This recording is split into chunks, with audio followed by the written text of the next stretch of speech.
Do you have a purpose in your life, and does life have meaning to you? Or is your life cracking up and going all to pieces? The big question today is, what is meaning?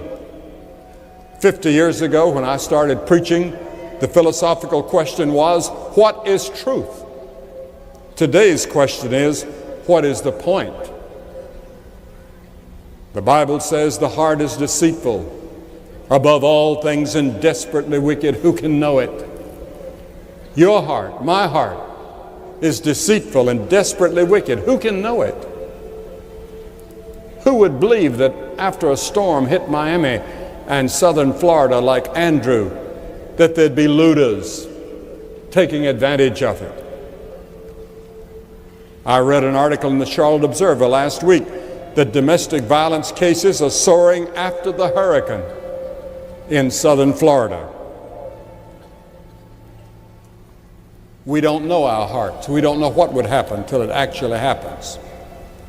Andrew Morris, the great philosopher in France, wrote, "The universe is indifferent. Who created it? Why are we here on this puny mud heap spinning in infinite space?" He said, "I have not the slightest idea." And there are many people that take that attitude. Albert Camus, who was the great philosopher that everybody quoted a few years ago, said, "Man cannot live without meaning." Are you trying to live without meaning in your life? Now, here are some of the things that the philosophers were saying that people think about when they're alone. When you're alone, here's what many people that are here tonight think about. First, you think about, well, I have to suffer. Maybe now or soon. I must struggle to make ends meet. I must struggle in my marriage. I must struggle with my girlfriend, my boyfriend, because it seems that things are going wrong. I must struggle to make grades in school. I'm at the mercy of chance. I feel guilty all the time, and I don't know what I'm guilty of. I ask the question when I'm alone, who am I? I know that I must die, and I'm afraid to die. I don't want to die, but I know I'm going to have to die. Every person in this audience 75 years from now will be dead. A scientist recently asked the question on television, who made the earth? Why is it here? What is its future? We have the answer. We just don't know. Then he said an interesting thing. Perhaps we're all going to have to restudy the biblical accounts.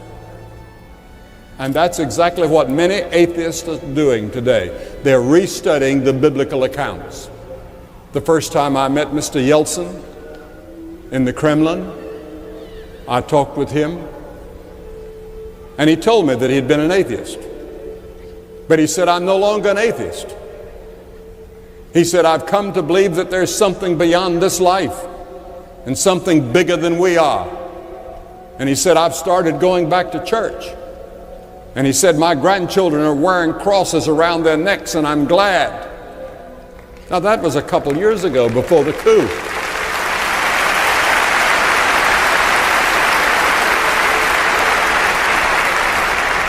T.S. Eliot once wrote, where is the wisdom? Think of it now. Where is the wisdom that we've lost in knowledge? We have a tremendous amount of knowledge. We have universities by the scores and hundreds and thousands throughout the world. But we've lost wisdom in the midst of all of our knowledge. Jesus said, and there shall be signs in the sun and in the moon and in the stars and upon the earth, distress of nations with perplexity. In Luke 21:25. Distress. That word means that we're pressed from all sides.